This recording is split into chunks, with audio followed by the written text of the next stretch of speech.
Riley lay prone in a shallow depression near the edge of the rooftop, her body pressed into the warm grit that had collected there over months without rain. The position had taken her the better part of an hour to settle into. Every shift in elbow or knee, tested and adjusted until the rifle and her breathing lined up as one still, balanced shape. The barrel extended just far enough to give her an unobstructed lane down the dusty avenue 2 blocks away. Through the glass of the scope, the air swam with heat, turning edges into waves and making every shape beyond shimmer as if underwater. She had long ago learned to read those distortions, to see through them in a way that felt less like sight and more like memory of how the world should look. The city stretched out beneath her in a muted palette of beige and sun-bleached rust. The avenue was lined with abandoned shops, their signs faded into illegibility, windows blown or boarded, their shadows offering nothing but hiding places for the wind. Somewhere out there, the convoy idled just beyond the bend, the sound of its engines a faint, layered hum that seemed to hang in the heat more than travel through it. The metallic tang in her mouth came not from nerves, but from the dry scarf wrapped loosely over her face, hours of filtered air leaving her throat parched. She had taken measured sips from her canteen at set intervals, careful never to drink so much that the faint ache of thirst would leave her. She wanted that edge, the reminder to stay sharp. Her spotter's voice reached her through the earpiece, calm and steady.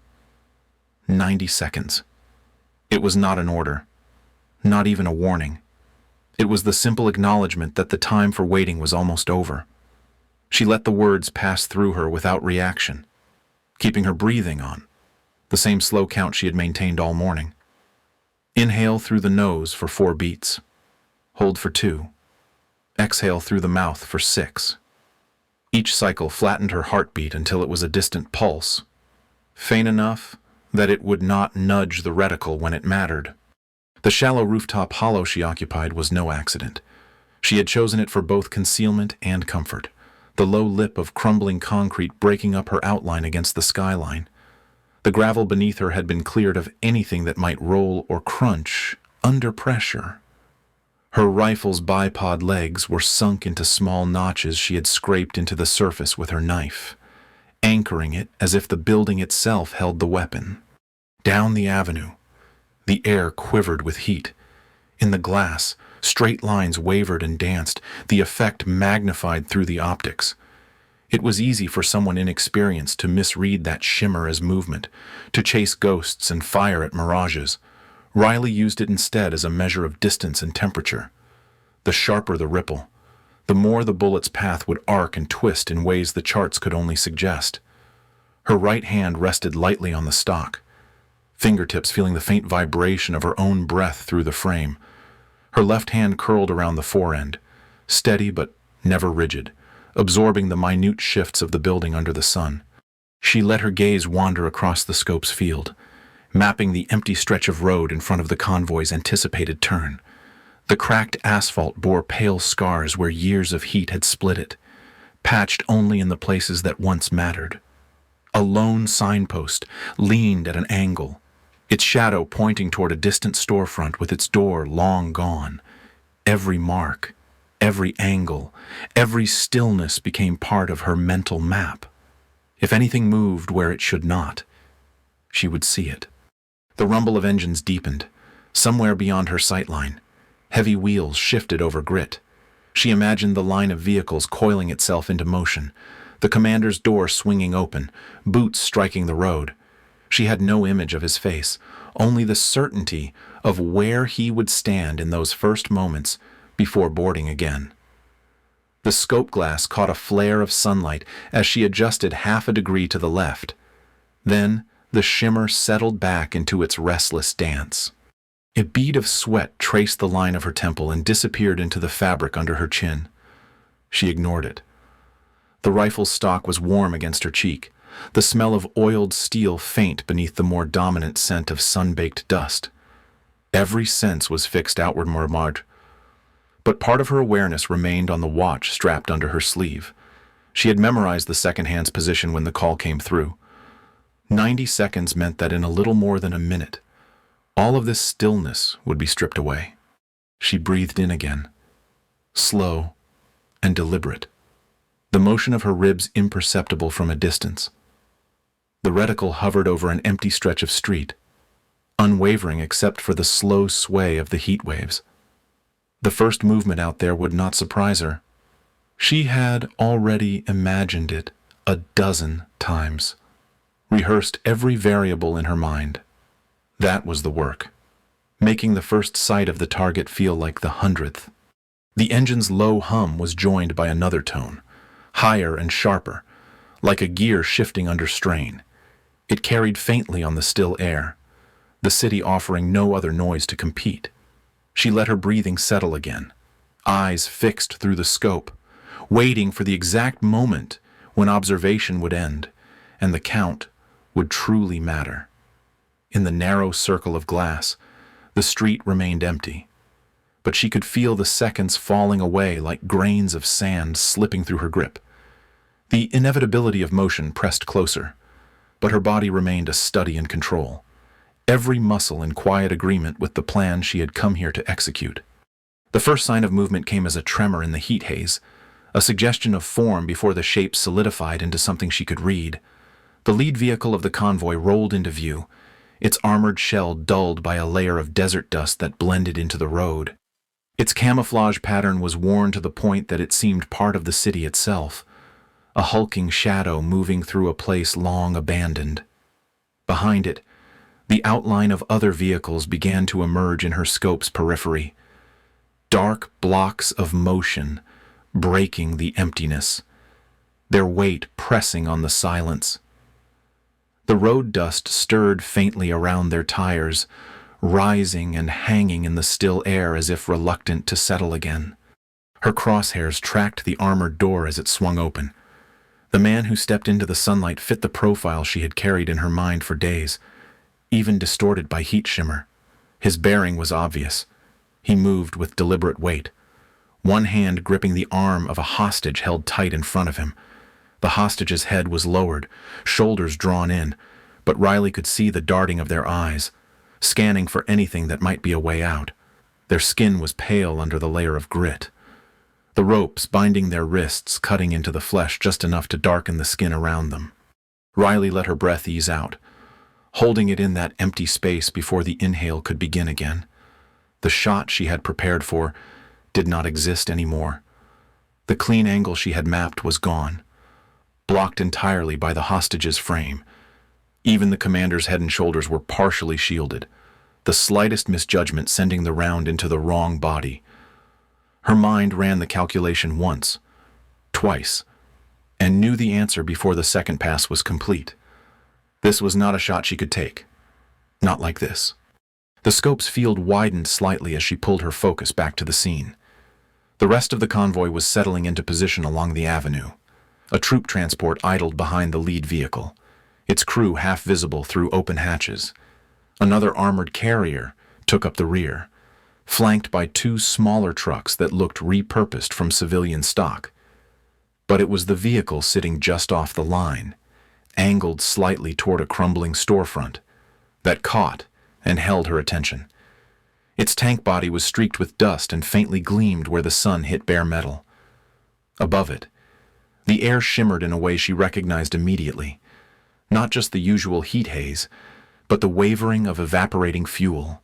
She shifted her aim, tracing the curve of the tanker until she found the panel where the pressure seam sat beneath a protective plate. From this distance, it was no bigger than the head of a nail, but she could already feel the alignment forming in her mind. A single round through that weak point would breach the tank. The fuel would ignite, the resulting fireball spilling across the street to throw the convoy into chaos. It would be dangerous, but in the confusion, the hostage could be pulled free, and the commander would be forced into the open. Her spotter's voice in her ear was steady, but firm. 60 seconds. She did not answer. Her breathing had already shifted without her willing it to. The deeper inhale and slower exhale that marked the transition from observation to planning under pressure. She kept one eye on the tanker's seam and the other on the commander, toggling her scope's focus back and forth with the lightest adjustment. Every time she returned to the man's profile, she imagined him flinching at the blast, losing control of the hostage for a fraction of a second. That fraction would be hers. The risk was layered. The shockwave could still reach the hostage. Flames might obscure her line for too long. Counterfire could follow the shot before she could realign. But the clean kill she had trained for was gone, and with each tick of the unseen seconds, the commander inched closer to the vehicle that would take him out of sight. Once he was behind armor, there would be no second chance.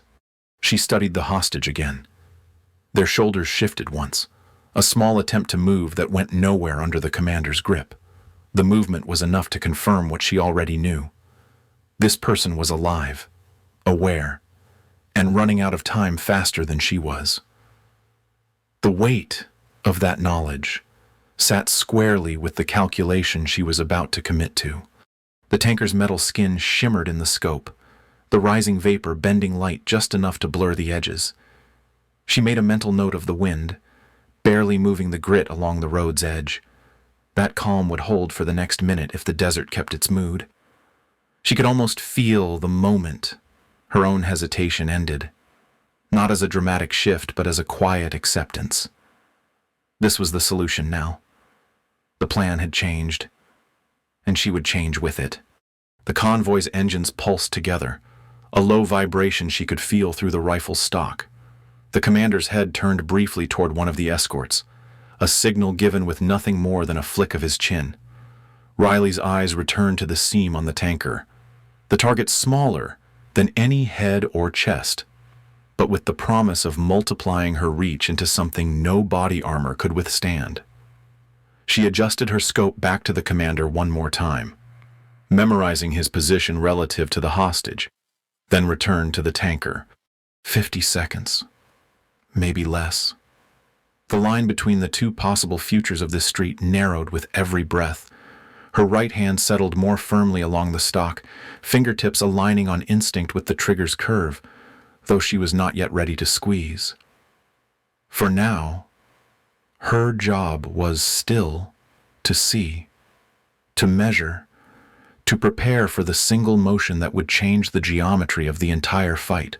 The hostage's eyes flicked once toward something beyond the commander's shoulder, then snapped back down. Riley caught the look and filed it away. Awareness like that could mean the difference between survival and being caught in the blast. She eased her breathing again, feeling the rhythm settle. The shimmer above the tanker swayed in the heat, and in that wavering distortion she saw the path she would take, the one that was left to her now. Riley shifted her weight a fraction at a time, every movement measured against the risk of a silhouette breaking the rooftop's outline. The shallow depression that had concealed her until now was no longer enough. The angle she needed on the tanker's pressure seam demanded a new position, one that would open her up to any lookout with a clear line. She pressed her body closer to the roof's surface, elbows sliding in the grit, the slow scrape of fabric against concrete, just audible under the low hum of engines down the street. A small gust stirred the dust around her, not enough to mask a mistake if she made one. She took it as a warning and moved even slower. Her left knee inched outward, giving her the leverage to crawl 2 body lengths to the left. The rifle followed in a smooth draw, barrel kept low to avoid catching sunlight. The movement brought the tanker into a more direct lane through her scope, but it also shifted her toward a section of the parapet with less cover. The rooftop edge was now only an arm's reach away, and she could see the street's open sky cutting hard against it. One bad angle, and she would stand out against the horizon. She eased the bipod forward, letting the legs rest before extending them by the smallest measure. The faint metallic click was loud to her ears, but she knew it would be swallowed by the noise below. Through the scope, the shimmer above the tanker rippled more strongly than before, the heated air moving like a slow current. She alternated focus between the seam and the metal panel and the commander's profile behind the hostage. Each shift required a slight realignment of her body, and each movement was deliberate enough that her breathing stayed level. Far in the distance, a shard of glass from a broken window caught the sun, sending a brief glare through the corner of her vision. She ignored it until a faint shadow moved across the balcony beneath it.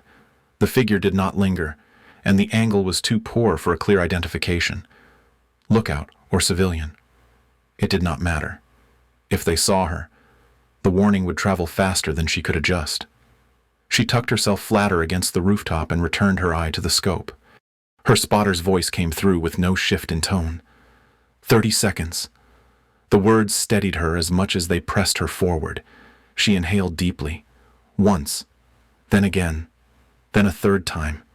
Each breath measured and expanding her ribs slowly against the constraint of her vest. The final inhale she held, letting the air settle in her chest before releasing it in a long, even exhale. Her heartbeat slowed further, the space between each beat widening enough to make the reticle steady against the shimmer. The tanker's seam sat in the upper third of her scope's field, a sliver of weakness surrounded by armor meant for entirely different threats. She reached up with her support hand and made a microscopic adjustment to elevation. The soft clicks under her fingertips counting off changes. She could feel more than see. A touch on the windage knob brought the crosshairs half a breath's width to the right. The wind was still barely present, just enough to stir loose grit on the road's edge. But the heat distortion would pull the shot in unpredictable ways. She accounted for what she could, trusting her experience for the rest. Sweat gathered along her temple and dried almost as soon as it formed, the air stealing it before it could trail downward. She ignored the urge to shift her cheek weld, holding the stock firm against her jawline. Her eyes cut back to the commander. His grip on the hostage was as tight as before, but his attention had shifted toward an escort vehicle. The angle was wrong for a direct shot. The hostage remained in the way. She returned to the tanker. 20 seconds. The number felt heavier now, each remaining beat of the clock closing the gap between choice and commitment. She thought about the shockwave that would follow a clean rupture, how far it would reach in the narrow street. The hostage would feel it. No question. But she could place the shot to shield them from the worst of it. The fire would rise fast, and in that sudden chaos, the commander would lose his shield. Her breathing pattern stayed on its new rhythm. 3 deep inhales, each followed by a longer exhale. She allowed herself a blink to clear the dryness from her eyes, then pressed them open again, sighting the seam. The rooftop under her felt alive now. Every vibration from the engines traveling up through the bipod and into her hands. She ignored them, steadying herself against the pull of urgency. The distance between the tanker and the commander was etched into her mind. She could see the moment that would follow, the hesitation in his movement, the unguarded space it would leave. She did not think about what would happen if the shot failed, only about the narrow opening it would create if it succeeded. The shimmer above the tanker shifted once, twice, then seemed to still, as if the heat itself was holding its breath. Her fingers rested lightly on the trigger, not yet pulling, only feeling its resistance. The rooftop edge loomed close in her peripheral vision, a reminder that the position she had chosen was one of exposure. She kept her focus forward, locked on the seam, the rest of the world narrowing to that one point. The smallest, slowest adjustments were complete. All that remained was the moment to act. 10 seconds. Riley's breath was already held. Her body pressed so flat into the rooftop that she could feel the grit under her ribs. The reticle sat perfectly over the tanker's seam, and in that moment the shimmer of heat stilled in her vision. Her finger took up the slack on the trigger until the break point arrived. The rifle barked once, the recoil firm against her shoulder, and through the scope she saw the metal panel rupture in a sudden spray of silver fragments. A thin jet of fuel burst outward, twisting in the sunlight before the spark from metal on metal ignited it in a flash. The flame raced along the spill in an instant, blooming into a wall of fire that rolled over the street. The blast wave followed in less than a heartbeat, flattening dust and tossing loose debris into the air. A cardboard sign lifted and spun away. Pebbles rattled down gutters.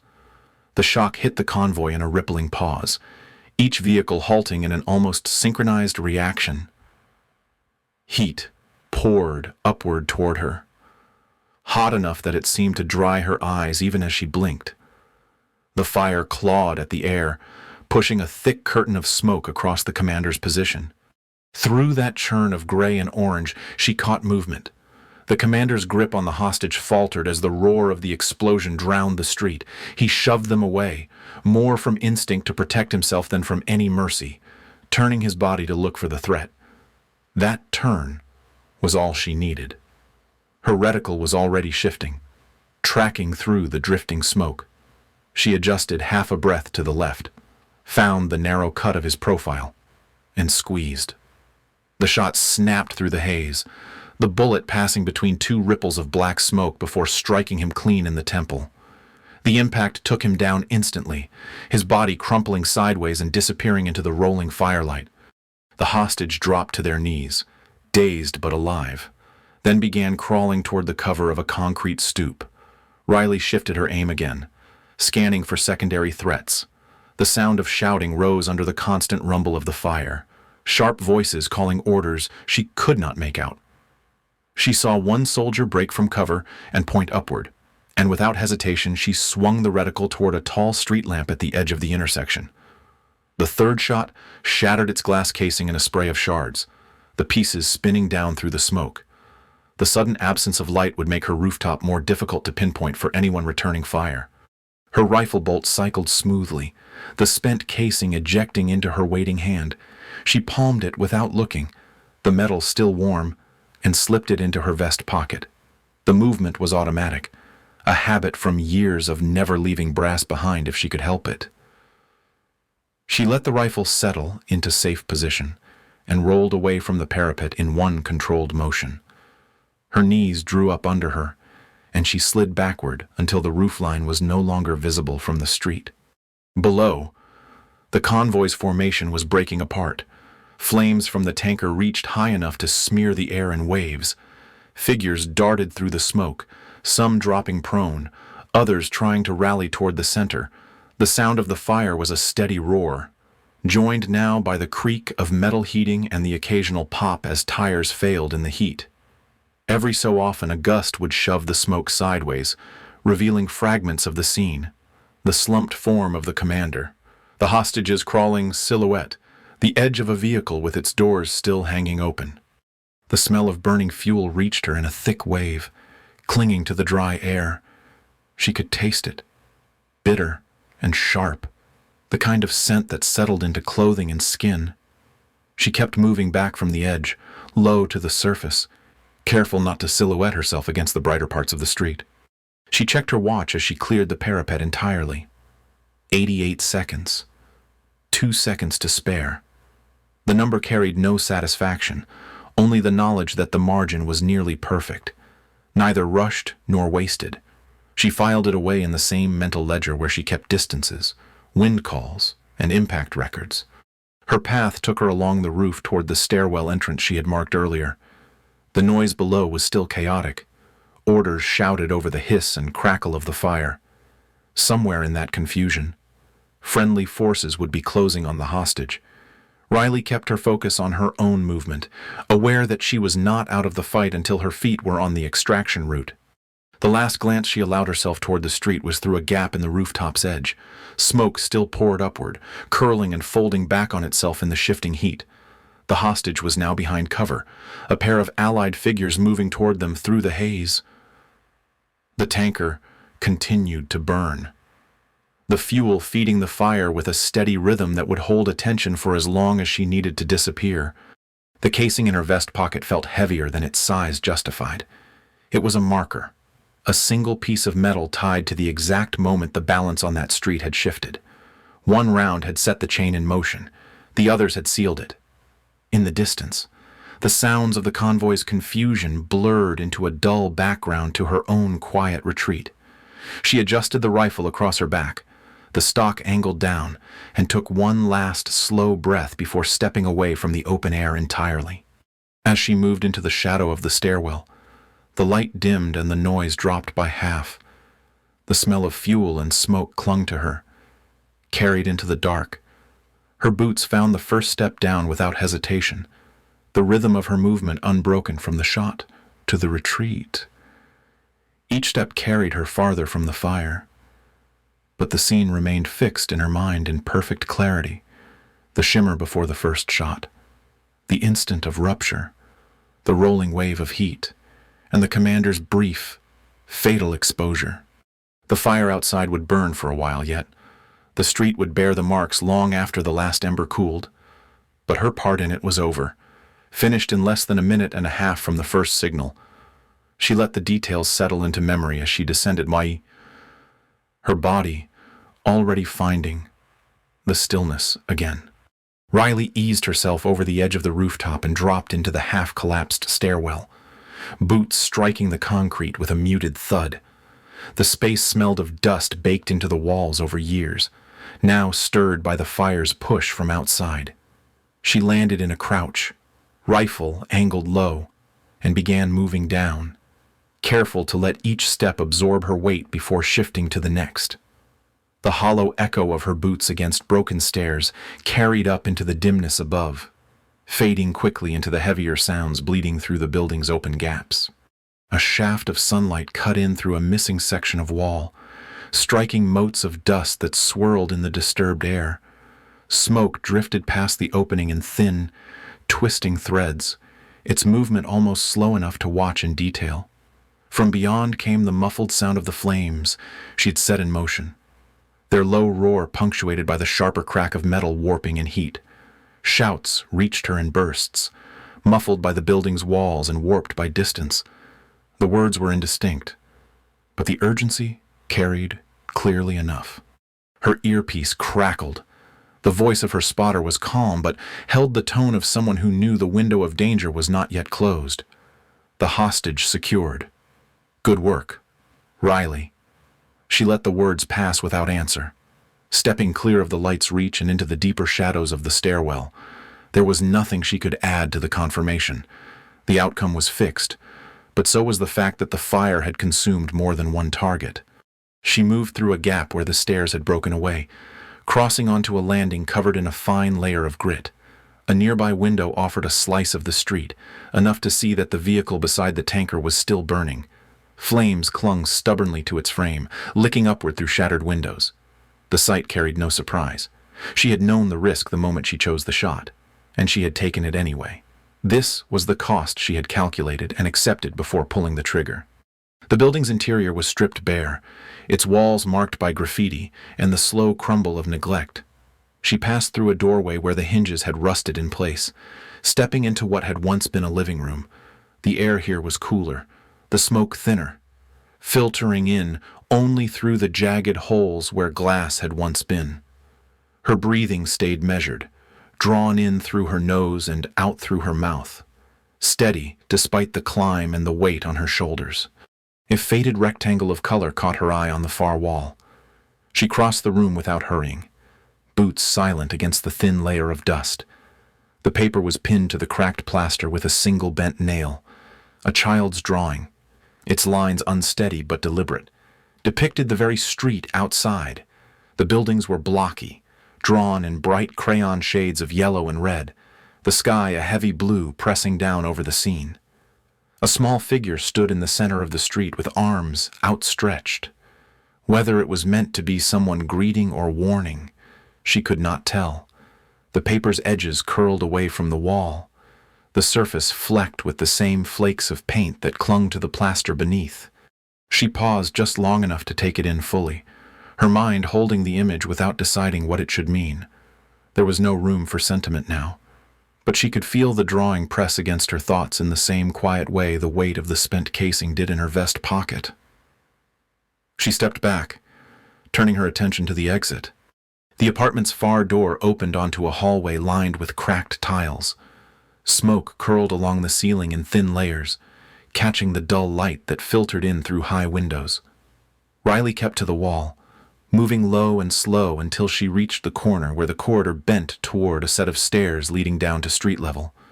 Her pace was unhurried but constant, each footfall placed where the debris was least likely to shift under her weight. Another open window at the stairwell's midpoint offered a glimpse of the sky above the rooftops.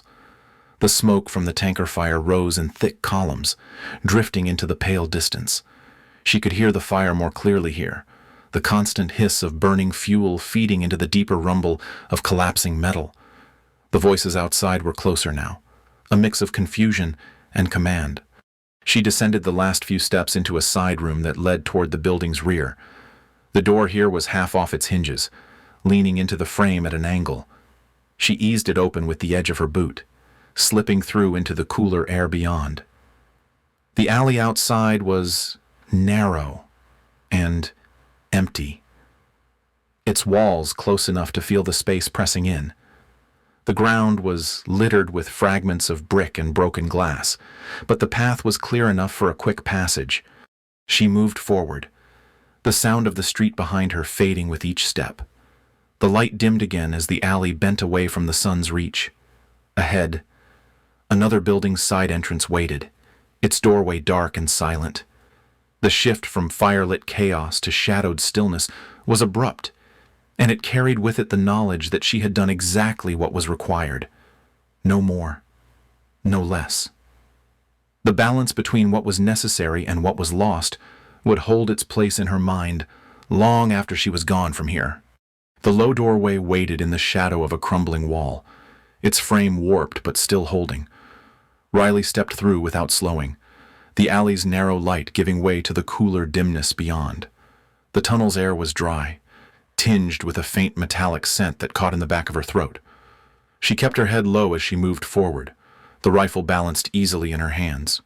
A few paces in, she stopped. The weapon came off her shoulder in a single motion, the strap sliding soundlessly across her vest. She unrolled the soft case from where it was clipped, laying it open on the ground. The scrape of the zipper sounded louder here than it had any right to, the sound carrying along the tunnel's length. She checked the chamber. Empty, as it should be. Then wrapped the rifle in the fabric, pulling the ties snug until the weapon was nothing more than a plain, unmarked shape. The earpiece crackled one last time.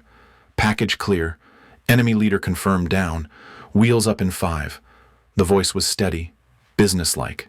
She made no reply. There was nothing left to say. The work was finished. She pulled back her sleeve to glance at her watch.